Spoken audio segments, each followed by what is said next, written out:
Hello and welcome to Ashit IAS. Let's start today's topic types of majority and uses. मैं आदित्य, अगर आप नए हैं चैनल में तो उसे सब्सक्राइब करना ना भूलें। चलिए शुरू करते हैं। भारत के संविधान में अलग अलग तरीके की मेजोरिटीज बनाई गई हैं।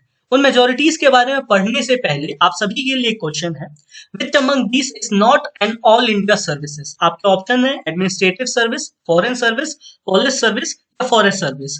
मैं उम्मीद करूंगा आप सभी इसको अटेम्प्ट करेंगे कमेंट बॉक्स पे। Let's move forward. जब आप मेजोरिटी की बात करते हैं, द नीड, जब हमारे कॉन्स्टिट्यूशन मेकर्स ने, जो हमारे फोर फादर्स ने, उन्होंने जब सोचा, उन्होंने देखा, तो उन्होंने ये पाया कि कॉन्स्टिट्यूशन को एक इंस्ट्रूमेंट की तरह रखा, ताकि जो भी सरकारें जो कि इस लोकतांत्रिक देश में चुन के आ रही हैं, जिन्हें भी ये देशवासी चुनते हैं, वो अपने एक्शंस को इम्प्लीमेंट कर सके और साथ ही साथ उनके एक्शंस में एक चेक और बैलेंस रहे, उसको इंश्योर करने के लिए अलग अलग मेजोरिटीज का कॉन्सेप्ट रखा। So in simple and layman term if we say, majority is an instrument in democratic institutions to get the actions done. जो भी वो प्रॉमिस करते हैं उनको कंप्लीट करने के लिए। Moving to the types of majority, हमारे कॉन्स्टिट्यूशन में चार स्पेशल मेजोरिटीज का जिक्र किया गया है, जो कि है absolute majority, simple majority, effective majority and special majority. Let's look at them one by one. Absolute majority, this is a political majority. जब भी देश में चुनाव होते हैं, be it Rajya Sabha, be it Lok Sabha, be it Vidhan Sabha, आप मेन आइए चुनाव विधानसभा एंड लोकसभा में, जब भी वहां के चुनाव होते हैं, there are new governments to be made forward, नई सरकारें चुन के आती हैं जिन्हें चुना जाता है। उन सरकारों के पास क्या वह मैजिकल नंबर है ताकि वह आने वाले 5 सालों तक उस देश को चला सके, अपनी नीतियों को वहां पे लागू कर सकें? उसके लिए जो कॉन्स्टिट्यूशन में प्रावधान दिया गया है, दैट इज एब्सोल्यूट मेजोरिटी। तो it is more than 50% of the total strength of the house. अगर अपने कॉन्स्टिट्यूशन में जैसे दिया गया, अपने लोकसभा में presently the strength is 543। So if you want a majority, if you want a medium number to sit in the Lok Sabha, आपको इसका 50% दैट इज 272 अपने पास लाना पड़ेगा। इन सेकेंड टर्म अगर मैं इन्हें और आसान भाषा में आपको बताऊं, सो लेट्स अज्यूम इट कि अगर एक बूथ है या फिर एक सिचुएशन, एक इलेक्शन है जहां पे 1000 वोट्स को पोल करना है, अगर 1000 वोटर्स हैं, तो अगर कोई भी आदमी जिसको जीत के लिए एब्सोल्यूट मेजोरिटी चाहिए, he will have to get at least 501 votes. Unless and until he gets them, he won't be able to win it. ये जो स्पेशल या एब्सोल्यूट मेजोरिटी है, इसका यूज है हमारे कॉन्स्टिट्यूशन में दो चीजों के लिए। पहला, गवर्नमेंट के बनाने के लिए आपको एब्सोल्यूट मेजोरिटी लगती है। Second, at the time of election for president and vice president, हमारा जो प्रेसिडेंट है वो स्पेशल, वो एब्सोल्यूट मेजोरिटी के दम पे ही चुना जाता है। Similarly vice president. अगर आप चाहते हैं कि हम आपको बताएं कि प्रेसिडेंट और वाइस प्रेसिडेंट की चुनाव की प्रक्रिया क्या है, तो do let us know, we will drop a video for that too. The next majority, simple majority. Government बनाने के लिए आपको लगती है absolute majority, but to run the government, to function the government, we need a simple majority. In simple terms, this is also known as functional majority.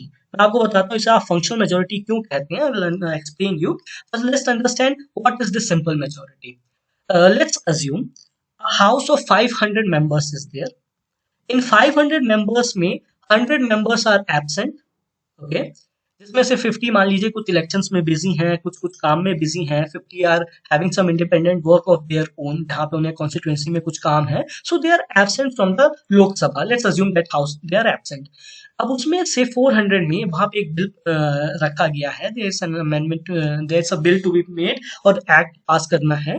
उसके लिए 300 people are voting on it, 100 are abstaining from it, that is they don't know what to do, क्योंकि ना वो decision ले पाए कि हमें इसमें फेवर में जाना है या इसके अगेंस्ट में जाना है। So they are abstaining themselves from voting. So what it is, in 300 में से जो वोट कर रहे हैं for simple majority for that bill to pass, they will require 50% of these present members who are present as well as voting. So in simple terms, if we say 50 members, 50% of the members present and voting, that is simple majority. अब इसका usage क्या है? That is in elections of speaker, deputy speaker. अगर आपको parliament में confidence motion pass करना है, no confidence motion pass करना है, एडजर्नमेंट मोशन पास करना है, so you just need a simple majority. If you have some doubt regarding this motions, different different motions, या जो प्रोसीजर होता है आपका विधानसभा का, आपका लोकसभा का, अगर आपको कोई भी डाउट है, do let us know, we will drop a video for that too. Moving to the next, it is effective majority. Now constitution में जो फ्रेज दिया गया है इफेक्टिव मेजोरिटी के लिए, that is all the then members.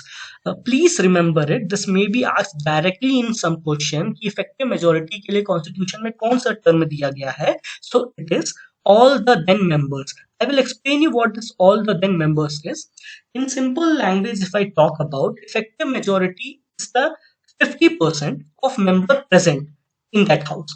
आपने simple majority देखी, उसमें जो मेंबर्स अपने प्रेजेंट हैं उनमें से जो वोट करते हैं उनका 50% आपको चाहिए। लेकिन now taking the similar example, अगर 400 members are present in a 500 strength of Lok Sabha, इन 400 में से जो प्रेजेंट है effective majority is going to be 201। It is regardless of person voting or not voting. यहाँ पे effective majority is the 50% of members present. So do understand the difference between member present and voting और member present. Simple majority में जो member present है और vote कर रहे हैं, लेकिन effective majority में सिर्फ और सिर्फ वो members जो present है वहां पे, उनका complete 50%। अब आप पूछेंगे कि ये किस किस चीजों के लिए इस्तेमाल होता है? So I will just tell you out there. Usage is there in Article 67B, which talks about removal of vice president. Please note this point. जो vice president का removal है, उसके लिए जो majority आपको लगती है, that is effective majority. Again, for removal of speaker of Lok Sabha, for removal of speaker, deputy speaker of Lok Sabha, or the deputy chairperson of Rajya Sabha, you require effective majority. One important point जो मैं आपको बताना चाहूंगा, अगर आप M Laxmikant को follow करते हैं द पॉलिटी बुक, उसमें अगर आप 6th एडिशन देख रहे हैं, then that is fine. 6th edition में इफेक्टिव मेजोरिटी को एक तरीके की स्पेशल मेजोरिटी बोला गया है, but we will talk differently about special majority. लेकिन उससे पहले की सारी लक्ष्मीकांत में there is a mistake in it, वहां पे सिंपल मेजोरिटी बोला गया रिमूवल के लिए। So please make sure that it is effective majority by which the vice president is being removed, not the simple majority. Moving to next, that is special majority. Now what happened is, this constitution was made out of great aspirations of this country. जब हम we got freedom, we got our independence, then constituent assembly was formed and a constitution was made. So it was very important for all of them to make it a note कि ये constitution को कोई भी जब चाहे dent मार के बदल ना सके। To make sure, to make that happen, एक special majority का प्रावधान रखा गया constitution में। Constitution talks about 4 flavors of special majorities, which are, जो पहला flavor है, that is 2/3 of the member present and voting. Simple majority में 50%, more than 50% of members present and voting. Special majority के flavor first में more than 2/3 of the members present and voting. Simple है, आप I am pretty sure it is complete mathematics. आप 500 अगर मान के चलिए, उसका 2/3 देख लीजिए, उससे जो ज्यादा होगा दैट इज फर्स्ट। ओके, इसका यूसेज क्या है? To create new all India services. ये जो पावर होती है, this power rest with Rajya Sabha, कि आप एक नई ऑल इंडिया सर्विस बनाने के लिए आप लोकसभा को कमांड कर सकते हैं, कह सकते हैं, और उसके लिए जो मेजोरिटी की नीड होती है that is special majority, that is 2/3 of the member present and voting. Currently, we have 3 all India services: IAS, IFS, and IPS. This is forest service. Make a mark. This is forest service. Talking about the second flavor, here in this gets a bit tough. अब वो कैसे, मैं आपको बताता हूँ। आपने flavour 1 में देखा 2/3 of the members present and voting, correct? यहाँ पे भी आप देख रहे हैं 2/3 of the member present and voting, and also please make a mark also, यहाँ पे इसके साथ में दैट इज एब्सोल्यूट मेजोरिटी। जब आप बात करते हैं कॉन्स्टिट्यूशन में, लेट्स अज्यूम ये एक स्ट्रेंथ है हमारे हाउस की, that is 500। In simple terms, let's for mathematics, it is 500। उसमें से there are 300 people present and they are voting. We have seen this concept before also.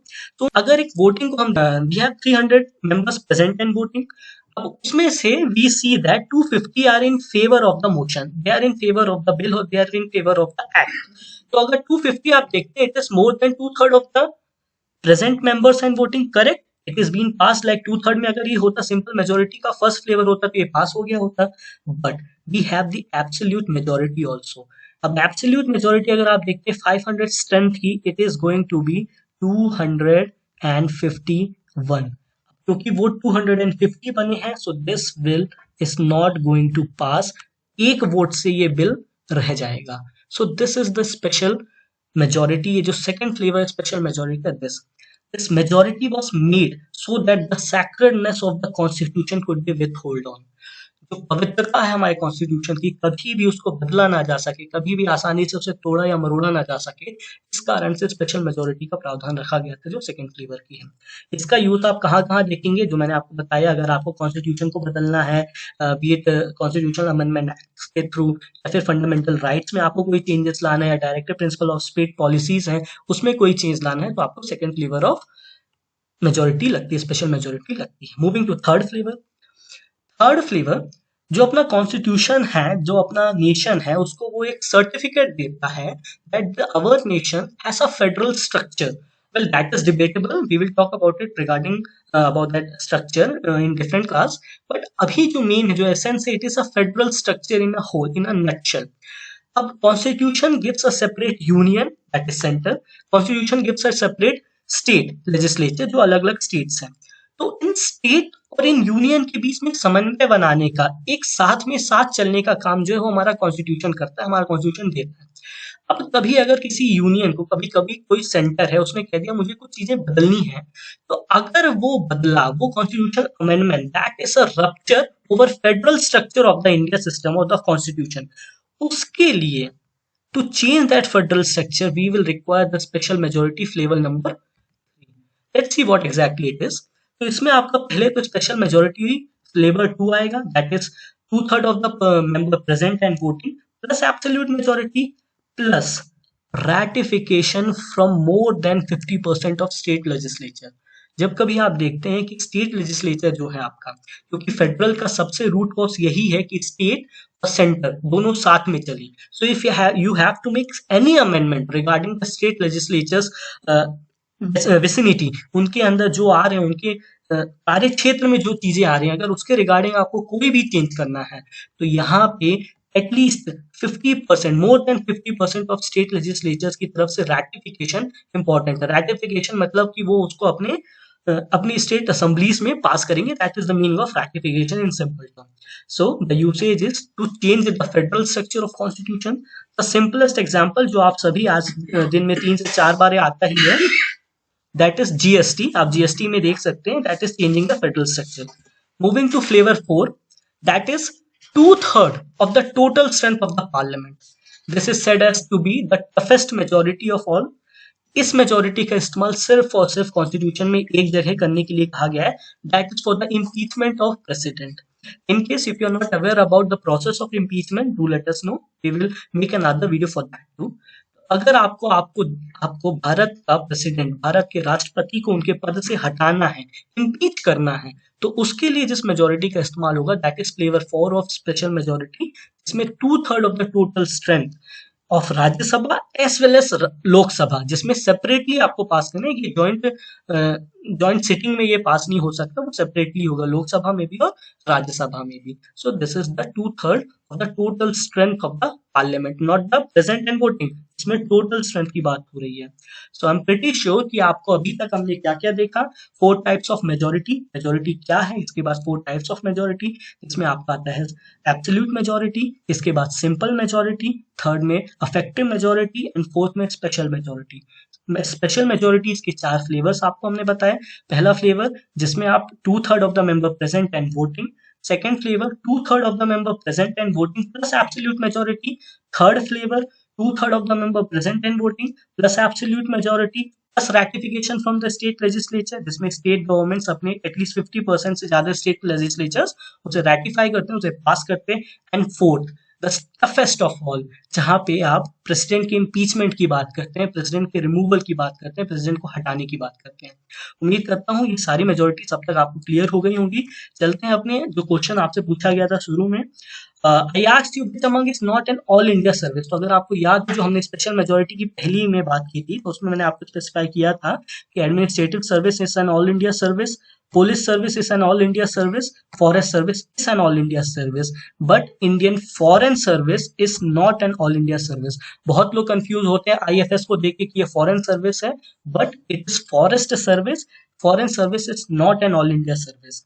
तो आई थिंक आप सभी ने इसे सही अटेम्प्ट किया।